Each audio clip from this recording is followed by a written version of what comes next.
So the DUP have been causing up a bit of a stink for Theresa May.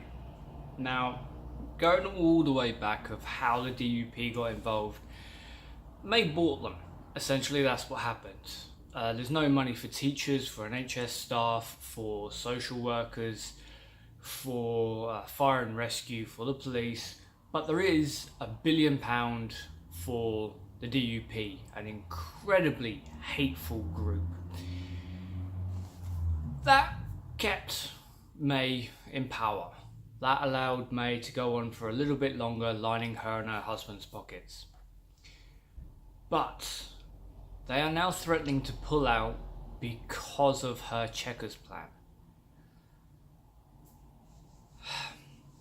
May is learning all the wrong lessons from Donald Trump. And predominantly in this case, it's doubling down on things she really shouldn't be doubling down on.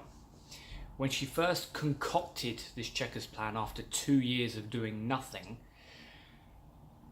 the EU got an advance notice, a brief outline of what would be brought to them. And they said, no, look, if you bring this to us, we're going to reject it. There's a few things we don't like, but predominantly it doesn't address the Irish border.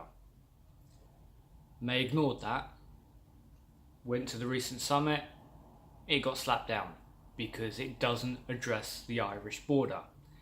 And then she goes on a tirade saying, well, they say they don't like it, but they're not saying what they don't like about it. They're not saying we're to change it. We're sticking to it. No. They've been very clear. The Irish border is an issue that is not being resolved by the Chequers plan. But she is constantly doubling down for it. So now the DUP have come out and said, look, your Brexit plan is rubbish and it doesn't address the Irish border. One of the biggest problems with Brexit that people on the mainland and people like Jacob Rees-Mogg don't want to acknowledge. If the DUP pulls support from the Conservatives, from Theresa May, that could, in theory, trigger a general election. I'm not entirely convinced it will go that far, but she would desperately have to search for those 10 votes that will keep her in power. That is going to be incredibly difficult given how toxic her position is becoming. And it's not an easy position by any stretch of the imagination, but there are people who could do it better. I genuinely think Jeremy Corbyn could do a better job of this. Not because I'm a Corbynite, although I do support Corbyn, but because if you look at what he's said, how he's said it, how he's presented things, it's clear to me that even though his official stance is Remain, and he took a long time getting to that position, he is a leaver. I think it was very, very close, and he ended up coming out as Remain.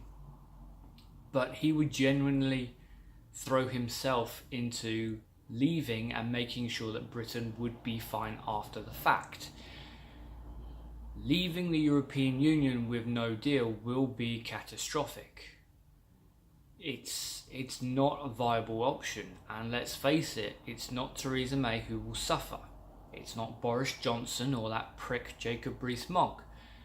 It's everyone else. It's you, it's me, it's the butchers, the bakers and the candlestick makers. So this is definitely something to keep an eye on. But I can't see Theresa May changing her position on this. As I said, she's learned all of the wrong lessons from Trump, and she is doubling down on crap that will do nothing but damage to the United Kingdom.